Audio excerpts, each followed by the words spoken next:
ভাইয়ের বাসর ঘরে নিজের প্রেমিকা শিখাকে দেখে ভড়কে গেলাম। এক মুহূর্তের জন্য নিজের চোখকে অবিশ্বাস করতে বাধ্য হলাম। মনকে সান্ত্বনা দিয়ে বললাম, ধুর, সে তো আমায় অনেক ভালোবাসে, এমনটা করতেই পারে না। হাতের উল্টো পিঠ দিয়ে চোখ দুটো ডলে আবার ভালো করে তাকালাম, কিন্তু চেহারায় কোনো পরিবর্তন আসলো না। বাড়ির সকলে আমার দিকে ভয়ার্থ চাহনি নিক্ষেপ করছে। রাগে আমার শরীর থরথর করে কাঁপছে। হঠাৎ গলা ফাটিয়ে গগন ফাটানো চিৎকার করে বললাম, এসব কি হচ্ছে এখানে? আমার চিৎকার শুনে বিছানায় বসে থাকা আমার প্রেমিকা ভয়ে কেঁপে ওঠে। কেউ কিছু বলার সাহস পাচ্ছে না। আমি সোজা ভাইয়ের কাছে গিয়ে তার কলার পাকড়ে ধরলাম। এসব কি দেখছি আমি? তৎক্ষণাৎ সবাই এসে ভাইয়াকে আমার থেকে সরিয়ে নেয়। আমি আবারও চিৎকার করে বলতে শুরু করি, তোমরা জানতে না শিখাকে আমি ভালোবাসি? ও আমার গার্লফ্রেন্ড ছিল। তারপরে এই কাজটা তোমরা কিভাবে করতে পারলে? কারণ আমি তোমাকে ভালোবাসিনি। পেছন থেকে শিখার বাক্যটা শুনে আশ্চর্য হয়ে গেলাম। 2.5 বছরের সম্পর্ক আমাদের, আর সে তো সহজেই বলে দিল আমি তাকে ভালোবাসিনি। তাহলে এতদিন সব তোমার অভিনয় ছিল? হ্যাঁ। অবাক করার বিষয় হলো শিখার মুখে অনুশোচনার কোনো ছাপ পর্যন্ত নেই। আমি দিকবিদিক হারিয়ে শরীরের সর্বশক্তি দিয়ে শিখার গালে থাপ্পড় বসিয়ে দেই। এতে সে বসা থেকে শুয়ে পড়ে। এটা দেখে ভাইয়া আমাকে এলোপাথারি মারতে শুরু করে। সাথে লাথি তো আছেই। এখন ভাইয়াকে কেউ আটকাতে পারছে না। এরপর বাবা এসে থাপ্পড় মেরে বলল, তুই এতটা বিগড়ে যাবি তা কখনো ভাবিনি। নিজের ভাবির গায়ে হাত তুলছিস? ছি, ভাবতে ঘৃণা হচ্ছে তোর প্রতি। চোখের সামনে থেকে চলে যা। ভাইয়ের ঘর ত্যাগ করে পূর্বে শিখাকে উদ্দেশ্য করে বললাম, যেখানে নিজের পরিবার আমার মন বুঝল না, সেখানে 1000 টাকা দিয়ে কাপড় কিনে রঙের গ্যারান্টি পাই না, আর তোমাকে ফ্রিতে পেয়েছিলাম। সেখানে রং বদলানোটা খুব কঠিন কিছু না। সময় একদিন ঠিকই এর বিচার করবে। পৃথিবীতে সব কিছু বেইমানি করলেও সময় কখনো বেইমানি করে না। এক মুহূর্ত দেরি না করে নিজের ঘরে চলে আসলাম। ঘরে এসে শরীরটা এলিয়ে দিলাম। সিগারেটের আগুন জ্বালিয়ে ঠোঁটে দিয়ে লম্বা একটা টান দিয়ে ভাবনার জগতে ডুব দিলাম। একটা মানুষ কিভাবে এতটা পরিবর্তন হতে পারে সেটা ভাবলেই মনটা কেমন যেন ছন্নছাড়া হয়ে যায়। 2.5 বছর সম্পর্ক সে কয়েকদিনেই ভুলে গেলেও পুরনো দিনের কথাগুলো ভাবলে ঠোঁটের কোণে হাসি চলে আসে। একটা সময় ছিল যখন শিখা আমার জন্য পাগল প্রায়। সে মানুষটা আমাকে ছাড়া এক মুহূর্তে থাকতে পারতো না। আর সেই মানুষটাই আমাকে বলছে কি না সে আমাকে ভালোবাসে না। আজ খুব মনে পড়েছে তার মিষ্টি মিষ্টি আবদারগুলো। রাত 2টোর সময় আমি যখন গভীর ঘুমে আচ্ছন্ন থাকতাম, তখন সে ফোন দিয়ে বলতো, মুগ্ধ, আমার খুব আইসক্রিম খেতে ইচ্ছে করছে, একটু এনে দাও না। তার সেই মিষ্টি সুরের আবদারগুলো আমি এড়িয়ে যেতে পারতাম না। সারাটা শহর ঘুরে হলেও তার জন্য আইসক্রিম কিংবা চকলেট নিয়ে যেতাম। সে যখন অসুস্থ থাকতো, গভীর রাতে গাছ বেয়ে উঠে তার ব্যালকনি দিয়ে তার ঘরে গিয়ে মাথায় হাত বুলিয়ে দিয়ে যেতাম। যখন সে বলতো আমার মন খারাপ, তখনই ছুটে যেতাম তার কাছে রাতভর গল্প করতে। তাকে হারানোর ভয় যখন আমাকে এতটাই ভাবাতো, তখন সে আমাকে বলতো, তুমি একদম চিন্তা করো না, আমি তোমাকে ছাড়া আর কোথাও যাব না। আমি সারা জীবন তোমার বুকে মাথা রেখে ঘুমাতে চাই। আর আজ থেকে সেই মেয়ে কিনা আমার বড় ভাইয়ের বুকে ঘুমাবে। নিয়তি কি বিচিত্র খেলা। চাকরি ইন্টারভিউ দিতে কিছুদিনের জন্য ঢাকা গিয়েছিলাম। সেখানে থাকতে হয়েছে কিছুদিন। আর এতটুকু সময়ে সে নিজেকে এতটা পরিবর্তন করতে গেল, মজে গেল আমার ভাইয়ের মোহে। আর মজবেই না বা কেমন? কত বড় অফিসার সে, মাস শেষে লাখ টাকা উপার্জন করে, আর আমি তো একটা বেকার ছেলে। ঢাকা থাকা অবস্থায় শুনেছি ভাইয়া বিক্রি ভেবেছিল হয়তো আমার আসা পর্যন্ত অপেক্ষা করবে, তারপর বিয়ে হবে। কিন্তু আমার পরিবারের কাছে আমি এতটাই অবহেলার পাত্র ছিলাম যে আমার অনুপস্থিতিতে ভাইয়ের বিয়ে দেয়। তারা ভাবতো আমি থাকলে যদি কোনো সমস্যা বাঁধিয়ে ফেলতাম। ভাইয়া জানতো না যে আমি শিখাকে ভালোবাসতাম, কিন্তু মা বাবা তো জানতেন। হঠাৎ হাতে গরম কিছু ছোঁয়া টের পেয়ে হাতের দিকে তাকালাম। সিগারেটটা পুড়ে শেষ হয়ে গেছে। ঘর থেকে বেরিয়ে ছাদে গেলাম। সেখানে আরও একটা সিগারেট ধরালাম। মনের সুখে সিগারেটে টান বসালাম। পৃথিবীর সিগারেট হচ্ছে একমাত্র খাওয়ার যেটা মনের অতলে গহরে লুকিয়ে থাকা কষ্টকে টেনে হিঁচড়ে বের করে উড়িয়ে নিয়ে যায় নিজের সাথে। ঘুরে বেড়ার পথহারা প্রতীকের মতো। এভাবে কয়েকটা সিগারেট শেষ করার পর বাড়ি থেকে বের হলাম। বাড়ির পাশে থাকা ব্রিজের উদ্দেশ্যে হাঁটছি আর সিগারেটের দোয়া ওড়াচ্ছি। কিছুক্ষণে সেই কাঙ্ক্ষিত জায়গায় পৌঁছালাম। এই মুহূর্তে নিজের জীবনটাকে খেলনা মনে হচ্ছে। উদ্দেশ্য ব্রিজ থেকে লাফিয়ে আত্মহত্যা করব, কিন্তু ভিতরে ভিতরে অনেক ভয় করছে। এত দূর থেকে লাফ দিলে কি আদৌ বেঁচে থাকবো? পরক্ষণে ভাবলাম, আরে আমি তো মরার জন্য লাফ দেবো, তাহলে মৃত্যু নিয়ে চিন্তা করছি কেন? ইতিমধ্যে হাতে থাকা সিগারেটটাও শেষ হয়ে গেছে। প্যাকেট থেকে সিগারেটের প্যাকেটটা বের করে দেখি সিগারেট শেষ। প্যাকেটটাকে মুখের সামনে তুলে ধরলাম। শেষে তুইও আমাকে ছেড়ে যাচ্ছিস? আর যাবি না বা কেন? যেখানে নিজের পরিবার পাশে রইল না, সেখানে তোকে কাছে পাওয়ার বিলাসিতা মাত্র।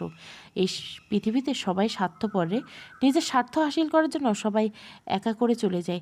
দিন শেষে বেঈমানগুলো সুখে থাকে, আর কষ্ট মনে বোকা মানুষগুলো।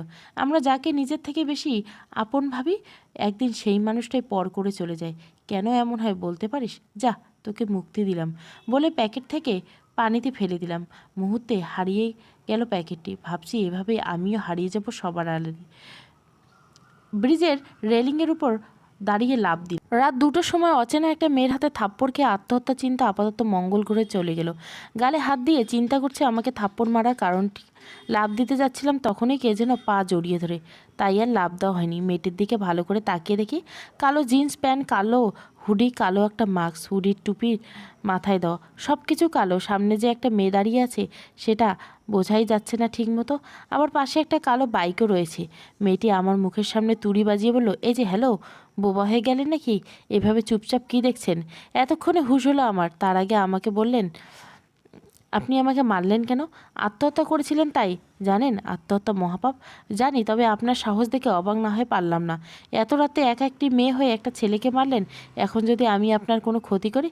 মেয়েটি বোধহয় হাসলো। হাসির কি বললাম? আপনি হাসছেন? হাসার মতো কিছু বলেছি কি? আপনি বোকার মতো কথা বলেন। মানুষ এতটা অকৃতজ্ঞ তো নয় যে তার জীবন বাঁচিয়েছে তারই ক্ষতি করার চিন্তা করবে। বাহ, চমৎকার কথা বলেছেন তো মেয়েটা। আপনার বুদ্ধি আছে, বলতেই হয়। এতটুকু বুদ্ধি নিয়ে চলতে হয়। যাই হোক, এখন বলুন, বলদের মতো মরতে কেন যাচ্ছিলেন? আরে মেয়েটা তো আজব, আমাকে বলদ বলল। সোজাসাপটা উত্তর দিলাম, আমার প্রেমিকা বিয়ে করেছে, সে বেইমানি করেছে আমার সাথে। আজব ব্যাপার। মেয়েটা খিলখিল করে হাসছে। আমার কষ্টের কথা শুনে সে হাসছে। মনে হয় মায়া বলে কিছু নেই। ব্যাস এইটুকু? এই সামান্য কারণে আপনি জীবনটাকে শেষ করতে যেতে চাচ্ছিলেন? মিষ্টি চাঁদের দিকে তাকিয়ে একটা দীর্ঘশ্বাস বললাম, আরও কারণ আছে। সে আমার বড় ভাইকে বিয়ে করেছে, আর পরিবারের সবার কাছে আমি অবহেলার পাত্র। মা বাবা জানতো আমাদের সম্পর্কের বিষয়ে, তারপরে তারা বিয়েটা আটকায়নি, আমার অনুপস্থিতিতে বিয়ে দিয়ে দেয়। এবার মেয়েটি লম্বা একটা শ্বাস ছাড়ল। তার কণ্ঠ শীতল হয়ে এলো। চলুন সামনে হাঁটা যাক। হাঁটবেন? আচ্ছা চলুন। আমরা হাঁটা ধরি। এখন পর্যন্ত কেউ কারো নাম জানলাম না। হঠাৎ সে বলে ওঠে, সত্যি পরিবারের কাছে এমন ব্যবহার করা খুব কষ্টের, এর থেকে মৃত্যু যন্ত্রণার চেয়েও। কিন্তু বাবা মা কী করে হতে পারে সন্তানের উপর এতটা কঠোর?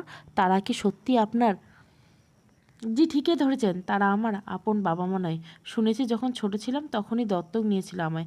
আমি তো এটাও জানি না যে আমার আসল বাবা মা কি আদৌ বেঁচে আছে কিনা মরে গেছে। ছোটবেলায় সবাই খুব ভালোবাসতো, বিশেষ করে মায়ের ভালোবাসাটা পেতাম সবচেয়ে বেশি। আস্তে ধীরে যখন বড় হতে শুরু করি, তখন আমার প্রতি মায়ের ভালোবাসা থেকে বড় ভাই হিংসায় জ্বলে যেত। আমি তাকে আপন ভাই ভাবতাম, কিন্তু তার চোখে আমি নিতান্ত উটকো একটা ঝামেলা। তাই সে উঠতে বসতে বাড়ির সকলের চোখে আমাকে যে কোনো মূল্যে অপরাধী সাজাতো। তাকে কিছু বলতাম না। তাদের নুন খেয়েছি, ছোট থেকে বড় করেছে, এই তো অনেক। এগুলো তো নিজের বাবা মাও করতে পারতো, তাই কখনো কৃতজ্ঞ হয়ে ওঠেনি। আস্তে আস্তে পরিবারের চোখে সবচেয়ে বাজে মানুষ হয়ে গেলাম। সন্তানের মতো ভালোবেসেছিল, ফেলে তো আর দিতে পারে না, তাই বাড়ির এক কোণে ফেলে রাখতো আমাকে। আমার প্রেমিকা ছিল বড়লোক বাবার একমাত্র মেয়ে। তার ছেলেও মস্ত বড় অফিসার, মাস শেষে লাখ লাখ টাকা উপার্জন করে। এদিকে আমি এক বেকার ব্যর্থ প্রেমিক। বিয়ে না দেওয়ার কোনো কারণ ছিল না। আমি আমার বাবা মাকে কখনোই ক্ষমা করব না। ইতিমধ্যে চোখের কোণে পানি এসে জমেছে। চোখের পলক ফেলতে টুপ করে পানি মাটিতে পড়ে গেল 2 ফোঁটা। কাঁদবেন না।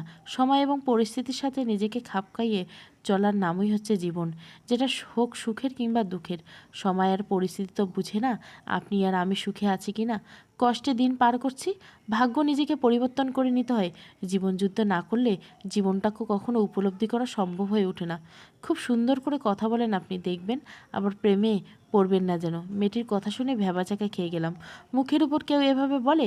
জি, সব কিছু মুখের উপর বলার চেয়ে উত্তম আর কিছু নাই। মনের ভিতরে এক মুখে আর এক, এমন মানুষেরা মতো ভয়ঙ্কর পৃথিবীতে আর কিছু হতে পারে না। মেয়েটির কথা যতই শুনছি ততই অবাক হচ্ছি। সব কিছু কতটা গভীরভাবে চিন্তা করে এভাবে চলা যায়? আত্মহত্যা করলেই কি সব কিছুর সমাধান হয়ে যায়? মেয়েটির প্রশ্নের কী জবাব দেব ভাবতে পারছি না। চুপ যে বড়, জানি না, তবে সবার থেকে নিজেকে আড়াল করে নিতে চেয়েছিলাম। আপনি বড্ড বোকা। যার জন্য মরতে গেছিলেন সে কি একবারও আপনার জন্য চোখের পানি ফেলতো না? সে তার জন্য একটা পারফেক্ট জীবনসঙ্গী খুঁজেছে, সেটা পাওয়া হয়ে গেছে।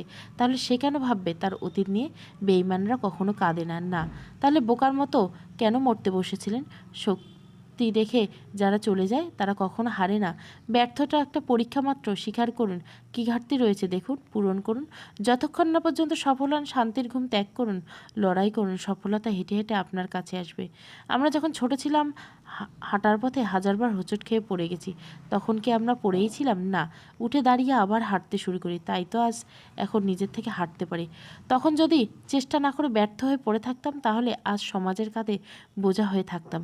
চলতি পথে হোঁচট খেয়ে ঘাবড়াবেন না, উঠে দাঁড়ান। দরকার হলে কিছুটা সময় বিশ্রাম নিয়ে আবার চলতে শুরু করুন। থেমে গেলে সফলতার দ্বারে পৌঁছাবেন কি করে? বেঈমানদের জন্য নিজেদের কষ্ট দেয় তো বোকারা, অন্যের জন্য নয়, নিজের জন্য বাঁচুন। বাঁচার জন্য লড়াই করুন। নিজেকে এমনভাবে তৈরি করুন যাতে আপনাকে যারা অসফল দেখতে চায়, যারা আপনার কষ্টের কারণ, তারা যেন জ্বলে পুড়ে খাক হয়ে যায়। জানি না মেয়েটাকে, তবে তারা অনুপ্রেরণা বার্তা পেয়ে খুব করে বাঁচতে ইচ্ছা করছে। স্বাদ জাগছে পুনরায় জীবনটাকে জানবার। হ্যাঁ, আমিও বাঁচব, নিজের জন্য হলে বাঁচব। এভাবে যদি সবাই ভাবতো, তাহলে বিচ্ছেদের পর হয়তো মৃত্যুর হার বাড়তো না। আপনার মনটা ভীষণ খারাপ, চলুন আপনাকে নিয়ে একটু ঘুরে আসি, যদি মন ভালো হয়। মেয়েটিকে বাইকে উঠে স্টার্ট দিলাম। আমিও 7-5 না ভেবে উঠে পড়লাম। জানি না সে কোথায় নিয়ে যাচ্ছে, তবে ভালো লাগছে ভীষণ। আমিও ভাবছি, প্রচুর ভাবছি। কি ভাবছি সেটা জানি না, তবে ভাবতে ভালো লাগছে। অগোছালো চিন্তাগুলোকে গুছিয়ে নিলাম ক্ষণিকের মধ্যে। হঠাৎ সে বাইক থামায়। ভাবনায় ঝুঁকি খেয়ে ভাবনা থেকে বেরিয়ে আসলাম। সামনে একটা ছোট্ট চায়ের দোকান। দুজনে নেমে দোকানের টঙ্গে বসলাম। চাচা, কড়া করে 2 কাপ চা দাও তো। তোমরা বইসা পড়ো, আমি দিতেছি। তাদের কথোপকথন শুনে বোঝার অবকাশ থাকে না তারা পূর্ব পরিচিত। দোকানদার চাচার চুলদারি সব পেকে গেছে। সে হয়তো দুনিয়ার বুকে এক যা বড়, ঘরে বউ নেই। থাকলে কি আর এত রাতে দোকান খুলে বসতো? চাচা চা খেয়ে মুডটা ফ্রেশ হয়ে গেল। চাচা, চাটা কিন্তু অনেক সুন্দর হয়েছে। ঘটা করে কথাটা বললাম চাচাকে। হ্যাঁ, তাই তো প্রতি রাতে এখানে এসে চা খেয়ে যাই। এখন চায়ের টাকাটা দিন। মেয়েটার কথা শুনে আহাম্মক হয়ে গেলাম। নিজে নিয়ে এসে চা খাইয়ে টাকা দিতে বলে। এত অবাক হওয়ার কিছু নেই। ভাবছেন আমি নিয়ে এসে টাকা কেন দিতে বলছি? ভেবেও লাভ নেই। কারণ একটা ছেলের সামনে একটা মেয়ে বিল দিবে, এটা ছেলেটার জন্য সম্মানহানির থেকে কম না। বেশি কিছু না ভেবে চাচার দিকে একটা 100 টাকার নোট বাড়িয়ে দিলাম। সে হাসছে। বাজান, আমার কাছে ভাঙতি নেই। ভাঙতি দিতে হবে না চাচা, রেখে দিন। তারপর আমরা আবার হাঁটা ধরি। আচ্ছা, আপনি না হয় প্রেমে ছ্যাঁকা খেয়ে ব্যর্থ হয়ে মরতে এসেছিলেন, কিন্তু আপনি এত রাতে বাইরে কি করেন? মেয়েটি মুহূর্তের মধ্যে উত্তর দিল, ওই যে নিজের জন্য বাঁচতে, সুখের খোঁজে ছুটে চলা এক গন্তব্যহীন পাখি আমি। মানে ঠিক বুঝলাম না। ছোট্টবেলাকে মাকে হারাই, তারপর বাবা আমার দেখাশোনার জন্য আরেকটা বিয়ে করেন, কিন্তু সৎ মায়ের চোখে আমি সতেই রয়ে গেলাম। বাবার অগোচরে আমার উপর অত্যাচার করতো। বড় হওয়ার সাথে সাথে নিজেকে পরিবর্তন করতে নিলাম। আপনার মতোই আমার জীবন। এখন আমিও আপনার মতো বাবার চোখে বাজে মেয়ে। তাদের কথা, রাত বেরাতে ঘুরে বেড়াই, কোথায় না কোথায় নষ্টামি করে। তাই সারাদিন বাইরে ঘুরে বেড়াই। বাড়িতে গেলে হাজার প্যানপ্যানানি সহ্য করতে হয়, তাই শেষ রাতে বাড়ি ফেরা হয়। আমার সঙ্গী ওই বাইকটা, যার মানে সে বোঝে না মা না থাকার। আল্লাহ পৃথিবীর সকল মাকে হাজার হাজার বেঁচে থাকার তৌফিক দান করুন, আমিন। মেয়েটি আমাকে বাড়ির সামনে এসে নামিয়ে দিল। আজ সে আমাকে না বাঁচালে পৃথিবীর স্বাদটা হয়তো পেতামই না। আল্লাহ সঠিক সময় সঠিক জায়গায় সঠিক মানুষকে প্রেরণ করে, এটা তার জীবন্ত উদাহরণ হয়ে থাকবে আমার মনে। আপনার সাথে দেখা হয়ে অনেক ভালো লাগলো। মেয়েটি মিষ্টি একটা হাসি দিয়ে বলল, ভালো থাকবেন আর নিজের খেয়াল রাখবেন, আজ আসি। এই বলে বাইক স্টার্ট দিল। আমি পিছু ডাকলাম, আমি মুগ্ধ, আপনি? সে একটু জোরে হেসে বলল, উপমা হাসান রুহি, বলেই টান দিয়ে চলে গেল। বাহ, চমৎকার নাম, উপমা হাসান রুহি। কি মিষ্টি লাগে শুনতে। যেমন মিষ্টি নাম মনের মানুষ, তেমনি মিষ্টি তার নাম। সকালে শিখাকে উদ্দেশ্য করে বললাম, ভাবি আমাকে নাস্তা দাও, খুব ক্ষুধা পেয়েছে। বাক্যটা শুনে টেবিলে বসে থাকা সকলের চোখ ডিমের মতো বড় হয়ে গেল। এক রাতে গার্লফ্রেন্ডকে এত সহজে ভুলে গেলে কী করে? এক রাতে এতটা পরিবর্তন, বড্ড ভাবাচ্ছে বিষয়টা। আর শিখা তো আহাম্মকের মতো হাঁ করে তাকিয়েছে আমার দিকে। কী ব্যাপার ভাবি, এভাবে তাকিয়ে আছো কেন? আর তোমরা সকলে আমাকে এভাবে দেখছো কেন? আগে দেখোনি আমাকে? মা আমার মাথায় হাত দিয়ে বলো, তুই ঠিক আছিস তো মুগ্ধ? শরীর খারাপ করেনি তো? মায়ের কথা শুনে মনের ভিতর জ্বলতে থাকা বাতিটা কেমন যেন নিভে গেল। যেই মা আগে কোনো বাক্য শেষ হওয়ার আগে বাবা শব্দটা জুড়ে দিত, সেই মা আজ কিনা নাম নিয়ে ডাকলো। মনটাকে শক্ত করে বললাম, আমি সম্পূর্ণ ঠিক আছি। আর তোমরা এমন বিহেভ করছো কেন সেটাই তো বুঝতে উঠতে পারছি না। কিছু বলার আগে ভাইয়া কর্কশ কণ্ঠে বলে উঠল, দেখো নেশা টেশা করেছে কিনা। ছোটবেলা থেকে মদকে খুব ঘৃণা করি। এই শব্দ শুনলে মাথায় রাগ উঠে যায়। ভাইয়া হয়তো ভেবেছে কালকের মতো আজও তার দিকে ক্ষিপ্ত হয়ে মারতে যাব। আমি নিজেকে কন্ট্রোল করে ভাইয়ার দিকে তাকিয়ে একটা মিষ্টি হাসি উপহার দিলাম। এতে তার হাসিটা নিভে গেল। নেশা তো কাল রাতে করেছিলাম ভাইয়া, তাই কাল উল্টোপাল্টা সব কাজ করে ফেলেছি। ক্ষমা করে দিস ভাইয়া। আর ভাবি তুমিও ক্ষমা করে দিও প্লিজ। শিখার দিকে তাকাতেই চোখের কোণে পানি এসে জড়ো হলো। মেয়েটা কতটা স্বার্থপর। সবার চোখ এড়িয়ে সেটা মুছে নিলাম। কেউ না দেখলেও শিখা দেখে নিয়েছে, কারণ তখন তার দিকে তাকিয়েছিলাম। মনের ভিতর কষ্ট লুকিয়ে রেখে আর কতই বা হাসা যায়। মনটা তো খুব নরম, কোনো পাথর নয় যে সারাদিন পানি ঢাললেও সে গলবে না। ভাবি আর দেরি না করে নাস্তা দাও তো, হঠাৎ ঠান্ডা হয়ে যাবে তো। শিখা মুখটা মলিন করে সবাইকে নাস্তা পরিবেশন করলো। প্রিয় মানুষটাকে পাইনি তো কি হয়েছে, তার হাতে রান্না খাওয়ার তো সৌভাগ্য হয়েছে, তাই দুঃখ বিলাস না করে তৃপ্তি নিয়ে খেলাম। খাওয়া শেষ করে ছাদে গেলাম। এক কোণে দাঁড়িয়ে মনের সুখে সিগারেটে টান মারছে আর প্রাকৃতিকের সাথে নিজের কষ্টগুলো ভাগাভাগি করছে। কিছুক্ষণ পর কারো পায়ের শব্দ পেলাম। তাকিয়ে দেখি শিখা। সে গুটি গুটি পায়ে আমার পাশে এসে দাঁড়ালো। হঠাৎ স্বামীকে ঘরে রেখে ছাদে এলেন যে? অফিস গেছে? বাহ, চমৎকার বিষয়। বিয়ের পর দিন অফিস, বেশ দায়িত্ববান স্বামী পেয়েছেন। শিখা চুপচাপ দাঁড়িয়ে আছে। আমি আর কিছু না বলে আকাশের পানে চেয়ে রইলাম। কি ভাবছো এমন আকাশের দিকে তাকিয়ে? ভাবছি মানুষ কতটা নিখুঁত। অভিনয় জানলে দীর্ঘ 2.5 বছর অভিনয় করে যেতে পারে, তাও আবার যেমন তেমন নয়, ভালোবাসার অভিনয়। আপনি চাইলে নাটক বা সিনেমায় কাজ করতে পারেন, বেশ নামডাক হবে। আমার কথার কোনো উত্তর দিল না শিখা। কিছু সময় নীরব থেকে বলল, তখন খাবার টেবিলে কাঁদছিলেন কেন? ফিক করে হেসে দিয়ে বললাম, কাঁদিনি, চোখে কিছু একটা পড়েছিল তাই চোখে পানি এসেছিল। আচ্ছা, একটা কথা জিজ্ঞাসা করবো? এর আগে তো এমন ঘটা করে অনুমতি নিতে না, তবে আজ কেন? তার পুরো কথা শেষ করতে না দিয়ে বললাম, আগে আপন ছিলেন আর এখন আপনি আমার কেউ নন, তাই আগের থেকে টেনে কথা না বললেই ভালো। যাই হোক, বলেই ফেলি, আমি আসলে জানতে চাইছি আমার সাথে প্রতারণার কারণটা কি। কী এমন অপরাধ করেছিলাম যার জন্য এই ভয়ঙ্কর শাস্তি দেওয়া হলো? সব কিছু তোমার ভাইয়ের কথাই করেছি। চমকে উঠলাম কথাটা শুনে। তার মানে এটাতেও ভাইয়ের হাত হয়েছে? মানে তোমার ভাইয়ের সাথে আমার রিলেশন 3 বছরে। একদিন হঠাৎ তোমার ভাইয়া আমাকে বলল তোমার জন্য নাকি মা তাকে ভালোবাসেনি, সব ভালোবাসা তুমি একাই পেয়েছো, এমনকি সব সম্পত্তি তোমার নামেই করে দিবে। তাই সে তোমার সাথে আমাকে ভালোবাসার নাটক করতে বলে। তাই আমি তার কথায় রাজি হয়ে যাই। শিখার কথা শুনে বেশ পাগলের মতো হাসতে ইচ্ছে করছে। হেসেও ফেললাম। তুমি হাসছো? কাল দিন পর্যন্ত তুমি অহংকার করে বলতে পারতাম আমার একটা আপন মানুষ ছিল, কিন্তু আজ সে সম্পূর্ণ একা হব এটা ভাবিনি কখনো। এখন থেকে আমি শুধু আমারই। তোমার কথা ঠিক মানে বুঝলাম না। হ্যাঁ, তোমার শ্বশুর শাশুড়ি আমার নিজের বাবা মা নয়, দত্তক নিয়েছিল। ছোটবেলায় ভালোবাসতো ঠিকই, কিন্তু এখন আমি তাদের কাছে ডাস্টবিনে আবর্জনা। আর বাকি রইল সম্পত্তি। আরে যেখানে আপন মানুষগুলো দূরে ঠেলে দেয়, সেখানে তার থেকে বড় কষ্টের আর কি হতে পারে? সম্পত্তি দিয়ে কি হবে যদি মনের সুখে না থাকে?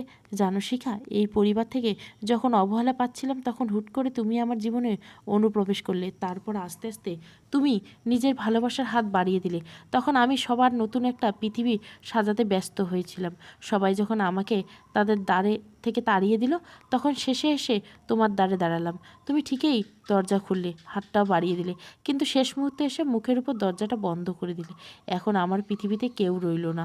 না পেলাম নিজের মা বাবার ভালোবাসা, না পেলাম টাকা দিয়ে কিনে নেওয়া মা বাবার ভালোবাসা, না পেলাম প্রিয় মানুষটার ভালোবাসা। আমার জীবনটা রঙিন, তাই না শিখা? চারদিকে শুধু সুখ আর সুখ। আমার সাথে কেন এমন হলো বলতে পারো? নিচে যারা আছে তারা আমার আপন বাবা মা নয় কেন? কেন সব কিছু যখন বলেছে তখন এটা নিশ্চয় বলেছে তুমি এতিম, এটা কখনো বলেনি? শিখার দিকে তাকিয়ে তার চোখ দিয়ে অনর্গল পানি পড়ছে। করুণা হচ্ছে আমার প্রতি। শিখা আমাকে জাপটে ধরে কাঁদতে কাঁদতে ক্ষমা চাইতে লাগলো। তুমি প্লিজ আমাকে ক্ষমা করে দাও। বিশ্বাস করো, আমাকে ভুল বুঝিয়ে এসব করানো হয়েছে। আমি জানতাম না তুমি এতিম। বুদ্ধি কি লোপ পেয়েছে নাকি দেবরের পায়ে ধরে কেউ? আর আমি এতিম জানলে নাটক করতে না, কিন্তু বাবা মা আছে জেনেও নাটক করছো কেন? কষ্টটা কি মা বাবা মোচন করে দিতে? এটা কেমন চিন্তা তোমার? তোমার দেওয়া কষ্ট কেন আমার মা বাবা মোচন করবে? পা থেকে ওঠো তাড়াতাড়ি, কেউ দেখে ফেলবে, পরে তোমারই সম্মানে আঘাত আসবে। আগে বলো তুমি আমাকে ক্ষমা করে দিয়েছো? কি আজব ব্যাপার, তাই না? কষ্ট দিচ্ছ, নিজের ইচ্ছা আবার ক্ষমা করতে বাধ্য করছো। নিয়তির কি খেলা? তোমার জায়গা দিয়েছিলাম বুকের অতল গহরে, আর আজ রয়েছ তুমি আমার পায়ে। একেই বলে সুখে থাকলে ভুগতে কিলায়। প্লিজ পা থেকে উঠো। শিখা পা থেকে উঠে দাঁড়ায়। চলে আসতে যাবো ঠিক তখনই শিখা ফুপিয়ে ফুপিয়ে কান্নার শব্দ পেলাম। দীর্ঘ 2.5 বছর সম্পর্ক, তার উপর যতবার রাগ করেছি ততবার সে এভাবে ফুপিয়ে কেঁদে আমার রাগ ভাঙিয়েছে। সেসব মিথ্যে ছিল। আজকে কি সেই কান্নার মিথ্যে মায়া জড়াতে চায় আমাকে? প্লিজ আমাকে ক্ষমা করে দাও গুড্ডু, বলেই ফুপি ফুপি কেঁদে ওঠে মেয়েটা। শিখা আমাকে ভালোবেসে এই গুড্ডু নামে ডাকতো। ওর চোখের পানি কেন জানি আমার সহ্য হচ্ছে না। মনের ভিতরে অজানা এক চিনচিন ব্যথা অনুভব করছি। হিতাহিত জ্ঞান হারিয়ে শিখাকে জড়িয়ে ধরলাম। সেও আমাকে ভালো না বাসলো, আমি তো বেসেছি। আমি যদি তাকে কষ্ট দেই তাহলে আমাদের মধ্যে পার্থক্য রইল কি? আমি তো সত্যিই ভালোবেসেছিলাম, তাই আমার উচিত তাকে ক্ষমা করে দাও। শিখার কপালে ছোট্ট একটা চুম্বন করে বললাম, আচ্ছা ক্ষমা করে দিলাম। দোয়া রইল তোমার জীবনের প্রতিটি কোণায় সুখে দিয়ে ভরে উঠুক। আমি জানি এখানে থাকলে আমাদের সম্পর্ক একদিন পরকীয়ায় পরিণত হবে, তাই আমাকে অনেক দূরে চলে যেতে হবে। 2 দিন পর সবার কাছ থেকে বিদায় নিয়ে চলে এলাম ঢাকা শহরে। আসার সময় সবাই খুশি হলো। শিকার কোণে ছিল জমাট বাঁধা পানি। তাকে ইশারায় বলেছিলাম কখনো কাঁদবে না, সবসময় মুখে হাসি রেখা ফুটিয়ে রাখবে। তোমাকে হাসিতে মানায়। তুমি হচ্ছ একটা গোলাপ গাছ, আর সেই গাছে ফুল ফোটা আবশ্যক। আজ 3 বছর ধরে আবার নিজের শহরে পা রাখছি। পরনে পুলিশের উদ্যোগ, পদবিটা পেয়েছি ওসি সাহেব। নিজের শহরে পা রাখতে পুরনো দিনের কথাগুলো লাফিয়ে উঠলো মাথায়। শিখাকে দেখার অদম্য ইচ্ছা জাগলো মনে, কিন্তু যেটা হারিয়ে যাবার সেটা তো হারিয়ে গেছে।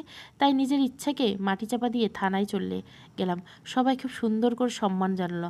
আমাকে আমার আসন দেখিয়ে দেওয়া হলো। আমি আরামসে সেখানে বসলাম। কিছুক্ষণ পর একটা মেয়ে কণ্ঠ শুনে মাথা তুলে তাকালাম। মেয়েটি আমাকে দেখে অবাক হয়েছে মনে হলো। নেম প্লেটে লেখালো উপমা। নামটা দেখে আমিও ভড়কে গেলাম। এটা কি সেই উপমা, যেই উপমাকে আমি অনেক দিন যাবৎ খুঁজেছি? পরক্ষণে ভাবলাম, আরে ধুর, এটা তো কখনোই হতে পারে না, কারণ সে উপমা আমাকে বাঁচিয়েছিল। সে একটু মোটা ছিল, কিন্তু এই মেয়েটা তো একেবারে চিকন। স্যার, আমি উপমা, এই থানার এসআই। আপনার সাথে আমার ডিউটি দেওয়া হয়েছে।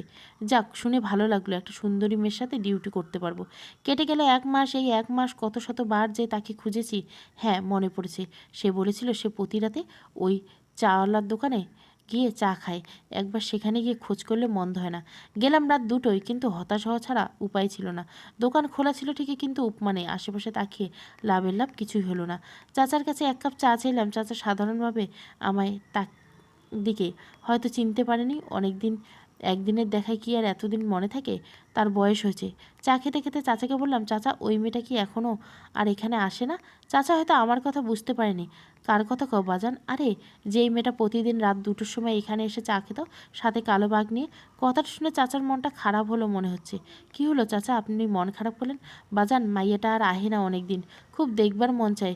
বাপের মতো ভালোবাসতো আমারে, বলেই চোখ দিয়ে 2 ফোঁটা পানি গড়িয়ে পড়লো। চাচার কাঁধে হাত রেখে বললাম, মন খারাপ করবেন না চাচা, সে একদিন আসবে।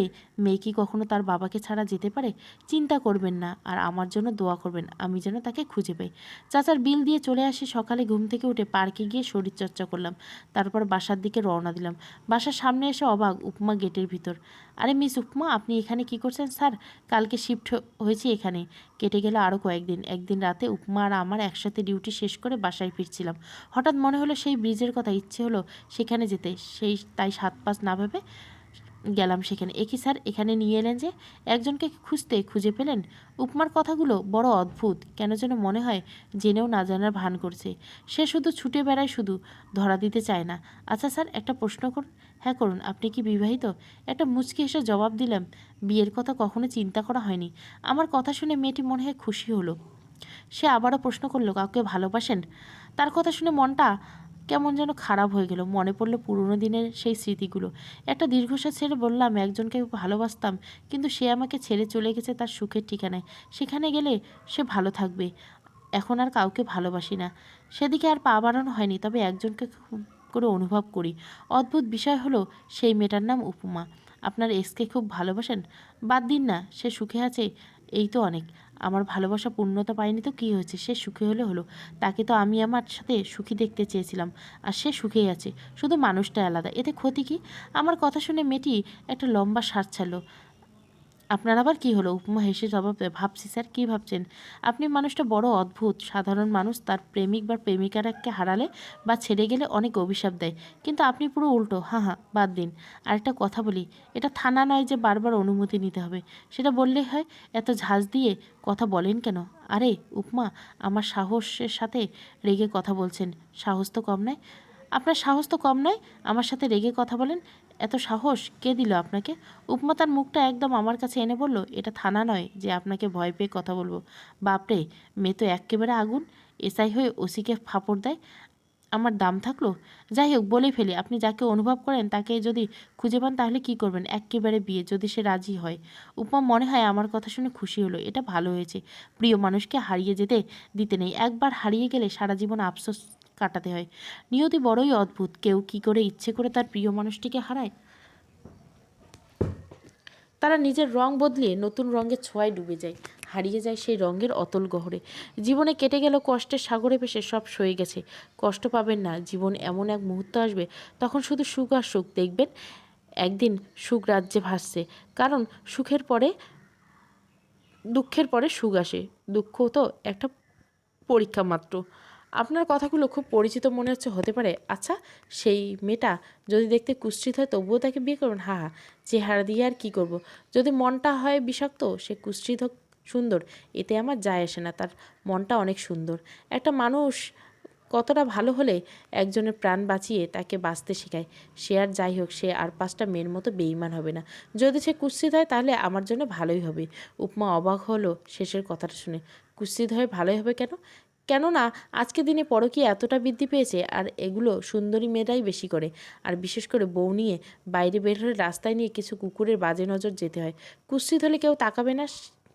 আপনার কথা শুনে ভালো লাগলো। আচ্ছা, আপনি যদি তাকে পান তাহলে কি আবারও আত্মহত্যা করবেন? উপমার কথা শুনে অবাকের চরম পর্যায়ে পৌঁছে গেলাম। আমি যে আত্মহত্যা করতে চেয়েছিলাম সে জানলো কীভাবে? আমি তো তাকে কখনো বলিনি। আপনি এসব জানলেন কী বলে? বলছি, একটু অপেক্ষা করুন, আমি আসছি। আর যতক্ষণ না আসবো ততক্ষণ এখান থেকে এক পাও সরবে না, নাহলে পা ভেঙে হাতে ধরিয়ে দেবো। এই বলে গাড়ি নিয়ে চলে গেল। বুঝলাম না হঠাৎ তার কী হলো।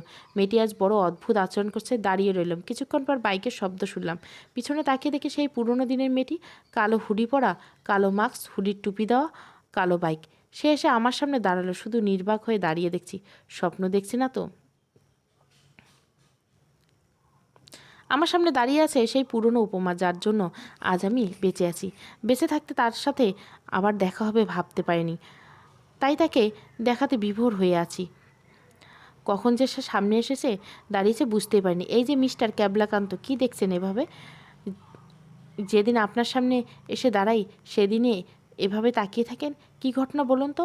ভালো টালো বাসেন নাকি? আমি তার প্রশ্নের কোনো জবাব না দিয়ে উল্টো প্রশ্ন করলাম, এতদিন কোথায় ছিলেন? জানেন, পাগলের মতো খুঁজেছিলাম আপনাকে, শুধু একবার দেখতে বলে। একটা অচেনা অজানা মেয়েকে খুঁজছেন, তাও আবার পাগলের মতো কেন জানি না। তবে আপনাকে দেখার জন্য মনটা আমার দেউলিয়ে হয়ে গেছে। আপনাকে প্রতিদিন এই ব্রিজে এবং চাচার দোকানে খুঁজি, কিন্তু কখনো পাইনি। কিন্তু আজ আপনি আমার সামনে। সব কিছু কেমন স্বপ্নের মতো লাগছে আমার। স্বপ্ন দেখতে হবে না, আমি বাস্তবে আপনার সামনে দাঁড়িয়ে আছি। বললেন না তো আমাকে কেন খুঁজছিলেন পাগলের মতো? হাত দুটো মুঠো করে ব্রিজের রেলিংয়ের উপর রেখে আকাশপানে তাকালাম। আমি জানি না কেন খুঁজছিলাম আপনাকে, তবে খুব করে খুঁজছিলাম। আপনাকে খুঁজতে আমার খুব ভালো লাগে। কারণটা কি শুধু ভালো লাগার? মেয়েটির দিকে একবার তাকিয়ে আবারও চোখ ফিরিয়ে নিলাম। জানা নেই। আচ্ছা, আজ তাহলে আসি। বেঁচে থাকলে আবার দেখা হবে কোনো দিন। মেয়েটার কথা শুনে হঠাৎ আমার হাসি মুখটা মলিন হয়ে গেল। এতদিন পর খুঁজে পেয়েও আবার হারিয়ে ফেলবো তাকে। সে চলে যাওয়ার জন্য পিছু ফিরে হাঁটা ধরল। শুনুন। পিছু ডাক শুনে আবার আমার কাছে চলে এলো। যাবেন না প্লিজ? যে চোখ দুটো ছোট ছোট করে বলল, থেকে যাও। আর তো কারণ খুঁজে পাচ্ছি না। আমি উত্তেজিত হয়ে বললাম, কারণ আছে। সে মাথা নাড়িয়ে বলে, কি? আমি একটা শুকনো ঢোক গিলে বললাম, আপনাকে আমি অনুভব করি সবসময়। বাক্যটা বলে উল্টো হয়ে দাঁড়ালাম। কিছুক্ষণ অতিবাহিত হওয়ার পরেও যখন কোনো সারা শব্দ পেলাম না, তখনই পিছনে ঘুরে দেখলাম, কিন্তু উপমা নেই। কোথায় গেল? তাহলে কি সে আবার আমাকে ছেড়ে গেল? আমার ভাগ্যটা কি এমন? সুখ নামক শব্দটা আমার জন্য কি হারাম হয়ে গেছে? নিমেষে আমার মনটা খারাপ হয়ে গেল। কেন বারবার এমন হয় আমার সাথে? এই যে মিস্টার ক্যাবলাকান্ত, পিছনে তাকান। পিছন থেকে কারো কথা শুনে চমকালাম। পিছনে দাঁড়িয়ে দেখি উপমা ফুল হাতে নিয়ে হাঁটু গেড়ে দাঁড়িয়ে আছে। উপমার কাণ্ড দেখে আমি অবাক। এই কাজটা সবসময় ছেলেরা করে থাকে, কিন্তু এখানে উপমা নিজে। উইল ইউ বি মাই সন্তানের বাবা? উপমা প্রপোজ দেখে আমি টাসকিতে। এরকম প্রপোজ কেউ করে? বেশি ঢং না করে ফুলটা নাও। আমি তাড়াতাড়ি ফুল নিয়ে উপমাকে তুলে একটু কাছে নিয়ে আসলাম। আজ প্রথম তা হাত ছুঁয়ে দেখলাম উপমা কিছু না বলে একদম আমার বুকে মাথা রাখলো। এই অনুভব ঠিক কতটা গভীর তা বলে বোঝাতে পারবো না। হৃৎস্পন্দন একদম বেড়ে গেছে। কি হলো, তুমি জড়িয়ে ধরছো নাকে? তার অনুমতি পেয়ে আমি পরম মমতায় তাকে জড়িয়ে ধরলাম। আচ্ছা, তুমি জানতে আমি তোমাকে খুঁজছিলাম, আর এটাও জানতে তোমাকে খুব মিস করি? হ্যাঁ, সব জানি, কিন্তু কিভাবে? কখনো তো দেখাই হয়নি আমাদের। আমি অনুভবে করে নিয়েছি। উপমাকে বুক থেকে তুলে ওর কপালে একটা চুম্বন করলাম।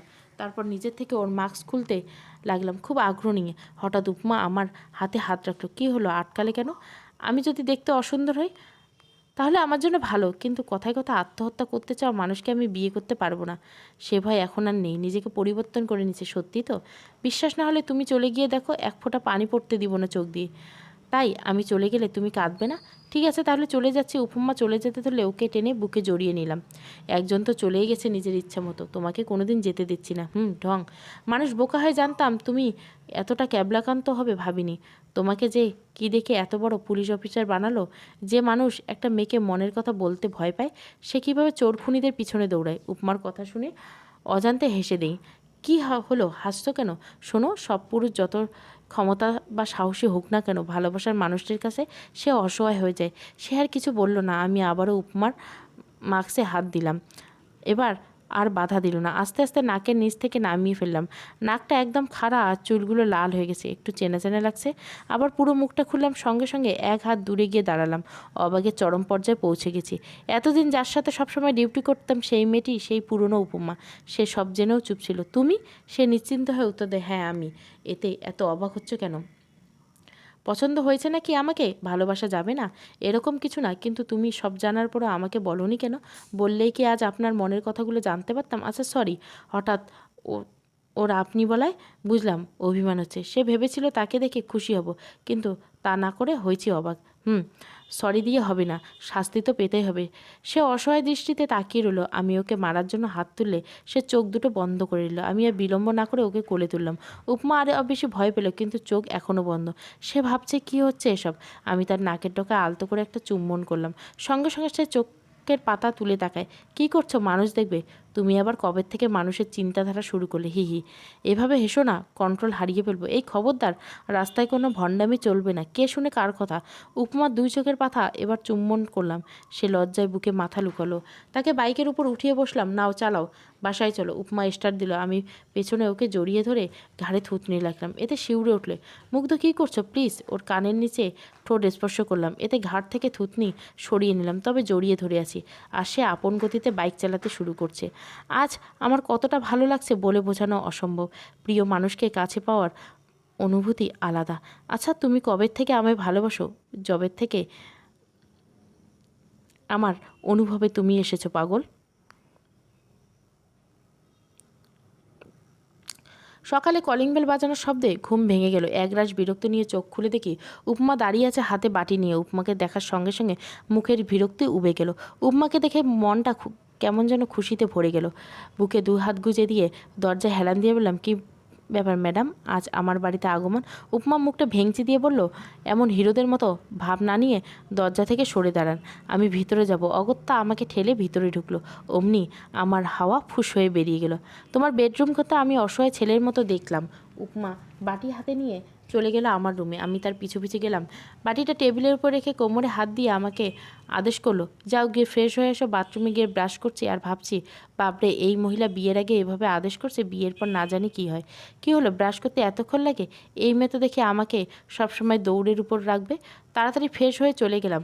বাসায় আমাকে আদেশ করা হচ্ছে তাই না, একবার চলো থানায়, তারপর দেখবে মজা। ইতিমধ্যে উপমা খাবার প্লেট বেড়ে ফেলেছে, তাও আবার আমার পছন্দের ভুনা খিচুড়ি। আমি খুশি হয়ে বিছানায় বসলাম। প্লেট হাতে নিয়ে খেতে যাব, অমনি উপমা আমার হাত থেকে প্লেটটা নিয়ে খাইয়ে দিতে লাগলো। তোমার যে হাত কেটেছে এটা আমি জানি, তাই আমি খাইয়ে দিচ্ছি। আমি ওর দিকে একটা মায়াবী চাহনি নিক্ষেপ করে খেতে শুরু করি। মেয়েটা কত সুন্দর করে খাইয়ে দিচ্ছে, কখনো আবার ঠোঁটের কোণে খাবার আটকে গেল সেটাকে আলতো করে সরিয়ে দিচ্ছে। এতটা ভালোবাসা আমার কপালে ছিল। কথাটা সত্যি, সুখের পর দুঃখের পর সুখ আসে। তুমি কাঁদছো কেন? উপমার কথায় হুঁশ আমার। চোখের পানিতে গাল দুটো ভিজে গেছে। খুব ছোট্টবেলায় এভাবে আদর করে মা খাইয়ে দিত। এভাবে কেউ খাইয়ে দেয়? গতকাল হয়ে গেল, আজ তোমার এই মায়ের মতো ভালোবাসা দেখে মায়ের কথা মনে পড়ে গেল। উপমা প্লেটটা ডান হাতে নিয়ে বাম হাত দিয়ে আমার চোখের পানি মুছে দিল। অতীতের কথা ভেবে কি হবে বলো, শুধু শুধু মনটাকে কষ্টের সাগরে ভাসিয়ে দিবে।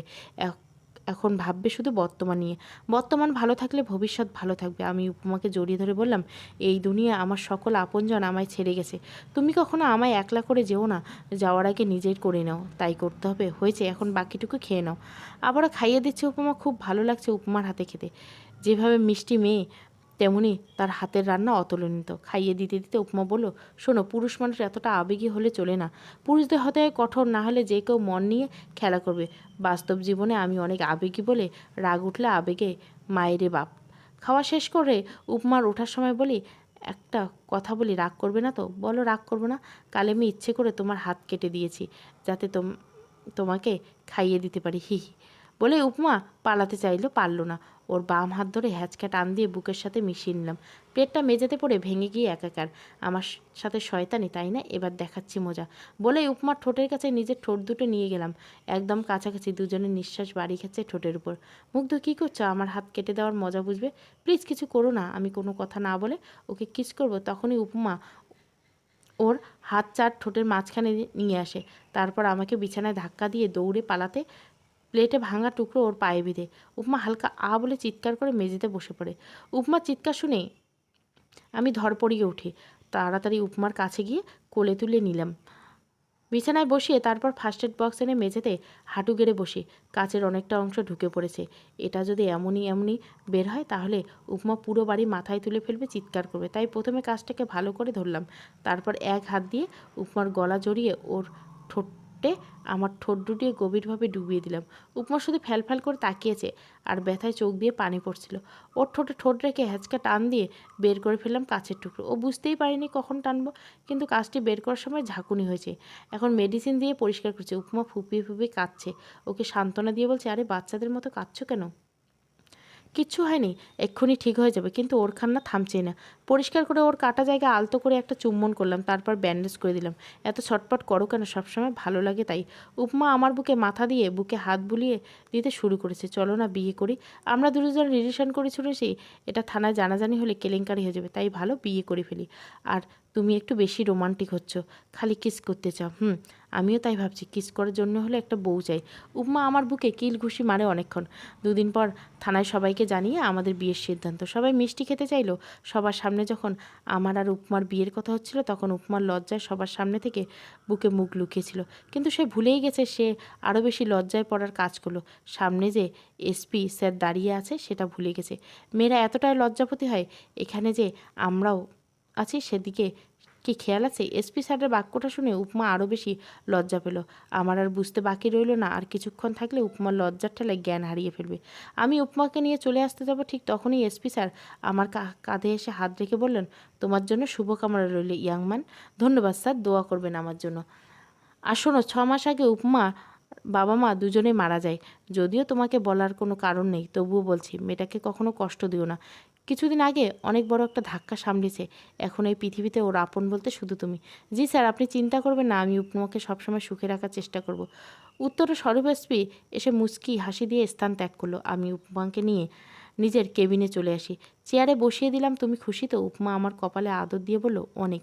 জানো, প্রথম দিন তোমাকে দেখি সেদিনে ক্রাশ নামক অখাদ্য জিনিসটাই খেয়ে ফেলেছিলাম। ভাবছিলাম এত কিউট গোলুমুলু একটা ছেলে আত্মহত্যা করতে যাবে। ভাবছিলাম তোমার সাথে তখনই প্রেম শুরু করো, কিন্তু পরে যখন শুনলাম তুমি ছ্যাঁকা খেয়ে বেকা হয়ে গেছো, তখন আর সাহস পাইনি। কিন্তু ভাগ্য কত ভালো, থাকলে আবার সেই হারিয়ে যাওয়া মানুষটা ফিরে পাওয়া যায়। অবশেষে রসগোল্লাটা আমার জামাই হচ্ছে। বাবরে, প্রশংসারকে বহাল। একবার কিউট গোলুমলু, আবার রসগোল্লা। আজ আমার আর উপমার বিয়ে। কত সুন্দর করে সাজানো হয়েছে বিয়ে বাড়ি, চারিদিকে কত সুন্দর রমণী ঘুরছে, কিন্তু কাউকে দেখতে পাচ্ছি না। বউয়ের সোজা কথা, কোনো মেয়ের দিকে তাকালে বাসর ঘরে খাটের তলায় থাকতে হবে, সেই ভয়ে আর কোনো দিকে মেয়ের দিকে তাকাতে পারছি না। বিয়ে বাড়িতে উপমার পরিবার সকলে রয়েছে, শুধু নেই আমার পরিবার। এ নিয়ে আত্মীয়র কত কানাঘুষি করছে, কারো কথায় কান দেয়নি। কারণ সমাজের লোকদের কাজ হচ্ছে মানুষের কীভাবে ছোট করা যায় সেই চিন্তা করা। আজ আমার পরিবার কেউ নেই বলে কথাগুলো শুনতে হচ্ছে। যদি এখন আমার পরিবার থাকতো তাহলে হয়তো কথাগুলো শুনতে হতো না। এর দোষ আমি কাকে দেব? নিজেকে নাকি নিজের কপালকে? সমাজের কথা চিন্তা করেই তো সেদিন ছেড়ে দিয়েছিলাম। সেদিন বুঝেছিলাম সমাজ কখনো আমার আপন নয়। আপনি রাস্তায় পড়ে থাকুন, দেখবেন কেউ উঠাতে আসবে না আপনাকে। আর একটু উপরে উঠান, তারপর দেখবেন নিচে নামানোর লোকের অভাব হবে না। দুদিন অসুস্থ হয়ে বিছানায় পড়ে থাকুন, দেখবেন কেউ দেখতে আসবে না। আবার আর এলেই তাদেরকে এক কাপ চা তৈরি করে দিয়ে বলতে হবে চাটা খেয়ে যান। সমাজ আপনি খুব কাছে পাবেন যখন সুখ আপনার জীবনের প্রতিটি কোণায় কোণায় ভাসবে। তাই এখন শুধু নিজেকে নিয়েই ভাবতে ভালোবাসি। অন্যকে নিয়ে ভাবতে গেলে নিজের প্রতি নিজের ভালোবাসা হারিয়ে ফেলবো। অবশেষে উপমাকে বউ সাজিয়ে নিয়ে হাসা হচ্ছে, কিন্তু সে খুঁড়িয়ে খুঁড়িয়ে হাঁটছে। এখনও পায়ের কাঁটাটা জায়গাটা শুকায়নি। আসতে এখনও অনেকটা পথ বাকি। আমি তাকে ইশারায় ওখানে দাঁড়াতে বলি। সেও তাই করে। আমি আর বিলম্ব না করে উপমার কাছে নিলাম। সবাই শুধু তাকিয়ে আছে। আচমকা উপমাকে কোলে তুলে নিয়ে হাঁটতে শুরু করলাম। সবাই আহাম্মকের মতো তাকিয়ে আছে। কেউ কেউ বলছে, দেখছি ছেলেটার লজ্জা বলতে কিছু নেই, এতগুলো মুরব্বির সামনে কীভাবে বেহায়ার মতো বউকে কোলে তুলে না। সেদিকে কর্ণপাত করিনি। আমার কাছে আমার ভালোবাসার মানুষটার প্রাধান্য সবার আগে। আমি থাকতে আমার প্রিয় মানুষটা কষ্ট পাবে, তা আমি কি করে হতে পারি? আমি যদি তার কষ্টটাকে মোচন করতে পারি, তাহলে সে কেন কষ্টটাকে আলিঙ্গন করবে? কিছু কিছু সময় বড়দের কাছে বেয়াদব হতে হয়, নাহলে বুঝবেন না আপনার জন্য তার মনে কী চিন্তা পোষণ করে রেখেছেন। উপমা আমার পাশে বসিয়ে দিলাম। লাল রঙের রেহেলা, মুখে হালকা মেকআপ, প্রলেপ, ঠোঁটে লাল লিপস্টিক, সব কিছু মিলে আমার কাছে সে চাঁদের পরি। আমার পাশে একটা মিষ্টি হাসি উপহার দিল উপমা। আমি মুচকি হাসির পানে তাকিয়ে রইলাম উপমার মুখ পানে। সে মিষ্টি লাগছে আমার বউকে। কিছুক্ষণ পর কাজী ও হুজুর এসে বিয়ে পড়িয়ে দিল। অবশেষে আলহামদুলিল্লাহ কবুলের ছোট্ট পৃথিবীটিকে আপন করে নিলাম। যখন উপমাকে বলা হয়েছিল, মা বলো মা কবুল, তখন কি যে খুশি মনে কবুল বলেছে, সেই দৃশ্যটা দেখলে মনের শান্তির জোয়ার ভাসে। বোঝা যাচ্ছে আমার প্রতি তার ভালোবাসার টান কতটুকু। বাসর ঘরে আমার সামনে দাঁড়িয়ে আছে, হাতে একটা বিরিয়ানির প্যাকেট। এই দিন মেয়েরা খুব সম্ভবত খাবার ঠিকমতো খায় না। আপনার বিয়েটা যখন পারিবারিকভাবে হবে, তখন মেয়েটা থাকে একেবারে অচানা। যদি শুরুর থেকে মেয়েটার মন পেতে চান, তাহলে বাসর ঘরে এক প্যাকেট বিরিয়ানি নিয়ে যান, বউকে সুন্দর করে খাইয়ে দেন। দেখবেন আল্লাহর তরফ থেকে তার মনে আপনার জন্য এক সুন্দর ভাবনার সৃষ্টি হয়েছে। যে বুঝতে পারবে আমি ভরসা করার মতো একটা মানুষ পেয়েছি। যে মানুষটা শুরুতে আমার কেয়ারের জন্য বাকি জীবনটা তার সর্বোচ্চ দিয়ে আগলে রাখবেন। আপনার এই আচরণে মডার্ন মেয়ে নুয়ে যেতে পারে। আল্লাহর নাম নিয়ে দরজা খুলে ভেতরে প্রবেশ করি। আমাকে দেখে উপমা মিষ্টি সালাম দেন। আসসালামু আলাইকুম। ওয়ালাইকুম সালাম। প্যাকেটটা বিছানায় রেখে বউয়ের পাশে গিয়ে বসি। বউ লম্বা ঘোমটা টেনে বসে আছে। ঘোমটা তুলে উপমার কপালে দুই চোখের পাতায় আদর দিলাম। ওর চোখে হাসির ঝলক। ও হাসি যেন হেসে দেয় পৃথিবী। হাত ধুয়ে এসে প্যাকেটটা খুলে খাবার হাতে নিয়ে বললাম, সারাদিন তো বোধহয় কিছুই খাওয়া হয়নি। না, হা করো। এসবের কি দরকার ছিল? আমার তো খিদে পায়নি। তাহলে ফেলে দিয়ে আসি। আর রাখছো কেন? আজ তোমাকে একেবারে নিজের করে পাবো, এই খুশিতে মন করে 2 প্লেট ভরে গেছে। হি হি। আর তুমি তো এতটা ভালোবাসা নিয়ে এসেছো, আমি না খেয়ে পারি? এখন খাইয়ে দাও। মেয়েটাকে উপর কোনোভাবে রাগ করা যায় না। হি করে যখন হেসে, তখন মঞ্চে চারটা হাসছে। যার হাসি এতটা মায়াবী, যার মনটা বাচ্চাদের মতো কোমল, তার উপর কি আদৌ রাগ করে থাকা যায়? তার উপর তো একটা কঠিন মনের মানুষও নরম হতে পারে। উপমাকে খাইয়ে দিয়ে সেও অনেক তৃপ্তি করে খেলো। বুঝতে বাকি নেই সে সারাদিন এত মানুষের ভিড়ে কিছুই খায়নি। সেও আমাকে খাইয়ে দিচ্ছে। চলো না একটু ছাদে গিয়ে ঘুরে এসে। আমি কোনো কথা না বলে উপমাকে কোলে তুলে নিয়ে ছাদে গেলাম। দোলনায় বসে উপমাকে কোলে বসিয়ে নিলাম। সে পরমানন্দে আমার বুকে মুখ গুজল। আমি উপমার মাথায় হাত বুলিয়ে দিচ্ছি। দেখো আজকে চাঁদটা কত সুন্দর, তার কিরণ ছাড়ছে। উপমার কথায় চোখের দৃষ্টি আকাশের দিকে নিক্ষেপ করলো। সত্যি আজ চাঁদটা অনেক গোল থালার আকৃতি ধারণ করছে, যার কারণে আলোটা একটু বেশি ঠাউরে পড়ছে। জানো চাঁদটা আজ এত বেশি আলো দেখাচ্ছে কেন? উপমা থুতনিটা আমার বুকে ঘষে বলে, কেন? কারণ তার জ্বালা হচ্ছে তাই। চাঁদটা আমায় অনেক ভালোবাসে, কিন্তু আমি তাকে বারবার প্রত্যাখ্যান করে আরেকটা চাঁদকে বিয়ে করছি, তাই সে কষ্ট সইতে না পেরে জেলে পুড়ে খাক হয়ে গেছে। ইস, তুমি আর বাড়িয়ে বলো না তো সবসময়। হা হা, লজ্জা পেয়েছে আমার বউরানিটা। বাড়িয়ে বলবো কেন? চাঁদটা আমার চারিদিকে আলোকিত করলে আমার জীবনটা তো আলোকিত করতে পারেনি, কিন্তু উপমার নাম হাসান রুহি নামক মিষ্টি মেয়েটা আমার জীবনকে আলোকিত করছে। তাহলে তুমি বলো আমার কাছে কে বেশি দামি হবে? হি হি। এই চলো না একটু হেঁটে আসি। এই নিশিরাতে পিচ ঢালা রাস্তায় হাঁটতে গেলে পায়ে ব্যথা হবে, তাই যখন সুস্থ হবে তখন তোমায় নিয়ে হাঁটবো। না না, ব্যথা ট্যাথা হবে না, তোমার কাঁধে হাত রেখে হাঁটবো। আর তুমি তো আমাকে ধরেই রাখবে। আমি আজকে হাঁটবো, প্লিজ প্লিজ। উপমার এই ইনোসেন্ট মুখটা দেখে একেবারে ঘায়েল হয়ে গেলাম। আচ্ছা চলো। খুশিতে উপমার গালে আদর দিয়ে বসে খুব ভালো লাগে। প্রিয় মানুষগুলো এই মিষ্টি আবদার ক্লামিগুলো। মেয়েদের বলছি, বিয়ের পরে স্বামীর ভালোবাসা যদি পেতে চান, তাহলে একটু ন্যাকা হবেন। হালকা ন্যাকা সুরে তার কাছে আবদার করবেন, পাগলামি করবেন। দেখবেন সেও আপনার আবদারগুলো আপন করে নেবে। তবে এতটা বেশি ন্যাকা করবেন না যাতে সে বিরক্ত হয়ে কানের 2 ইঞ্চি নিচে বুলডোজার চালিয়ে দেয়। রাত 2টো বাজে। ল্যাম্পপোস্টের ঘোলাটে আলোয় কচ্ছপের মতো হাঁটছি আমরা। উপমা কাঁধ রেখে হাঁটছে আর আমি ওর পিঠে হাত দিয়ে ওর বাম হাত ধরে হাঁটিয়ে হাঁটিয়ে নিয়ে যাচ্ছি।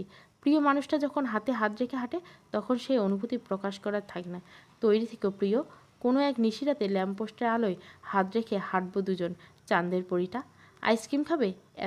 এত রাতে আইসক্রিম কোথায়? সামনে একটা দোকান খোলা আছে, তুমি এখনই একটু দাঁড়া, আমি তাড়াতাড়ি এসেছি। উপমুখে মাঝ রাস্তা থেকে আইসক্রিম কিনতে গেলাম। এত রাতে কোনো একটা গাড়ি আসবে না, তাই আর কোনো চিন্তা নেই। উপমাকে আস্তে ধীরে এগিয়ে আসছে আইসক্রিম নিয়ে। পিছনে ফিরে চোখ বড় বড় হয়ে গেল। একটা গাড়ি ফুল স্পিডে যেয়ে আসছে উপমার দিকে। উপমা আপ্রাণ চেষ্টা করছে সরে যেতে। হঠাৎ বুকের ভেতরটা ধুক করে উঠল। আইসক্রিম দুটো ফেলে দিয়ে সর্বশক্তি দিয়ে দৌড়ে দিলাম। উপমা আমার দিকে এগিয়ে আসছে আর আমি তার দিকে। অনুভবে তুমি প্রথম পর্ব। ভালো লাগলে অবশ্যই লাইক, শেয়ার এবং সাবস্ক্রাইব করবেন। Thank you for watching.